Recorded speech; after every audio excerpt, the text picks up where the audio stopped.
Hello friends, welcome to Eli property. Friends, మన కోకాపేట్ లొకేషన్లో main రోడ్కి కనెక్టెడ్గా ఉన్న ఒక హైరైజ్ గేటెడ్ కమిటీ అపార్ట్మెంట్ ప్రాజెక్ట్లో మనకి ఇన్వెస్టర్కి సంబంధించిన బ్రాండ్ న్యూ 4 BHK ఫ్లాట్ అనేది సేల్కి వచ్చిందండి.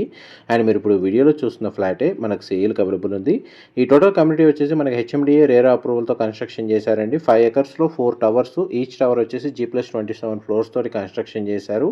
సపరేట్గా క్లబ్ హౌస్, ల్యాండ్స్కేపింగ్ గార్డెన్ లాంటి అమ్యూనిటీస్ అన్ని ఇందులో ప్రొవైడ్ చేశారు. 45,000 స్క్వేర్ ఫీట్ బిల్ట్ ఏరియా ఉంటుందండి. క్లబ్ హౌస్ వచ్చేసి మనకు సేల్కి వచ్చిన ఫ్లాట్ వచ్చేసి 4 BHK west facing corner flat అండి. 3,333 స్క్వేర్ ఫీటు. 4 బెడ్రూమ్స్ ఉంటాయి. 4 బెడ్రూమ్స్కి అటాచ్డ్ వాష్రూమ్స్ ఉన్నాయి. ఒక కామన్ వాష్రూమ్ కూడా ప్రొవైడ్ చేశారు. వెంటిలేషన్ లైట్ పరంగా 100% ఏరియా కవర్ అవుతుందండి. ఈ ఫ్లాట్కి సంబంధించి డెడికేటెడ్గా మనకు 3 కార్ పార్కింగ్ స్పేస్ అనేది అవైలబుల్ ఉంది. ఈ ప్రాపర్టీని పర్చేస్ చేసుకోవడానికి మనకు బ్యాంక్ లోన్ ఫెసిలిటీ అవైలబుల్ ఉందండి. ఓనర్కి సంబంధించిన కాంటాక్ట్ డీటెయిల్స్ వీడియో మీద డిస్ప్లే చేస్తున్నాను. ఇన్ఫర్మేషన్ నచ్చినట్టయితే లైక్ ద్వారా సపోర్ట్ తెలియజేయండి. Thank you.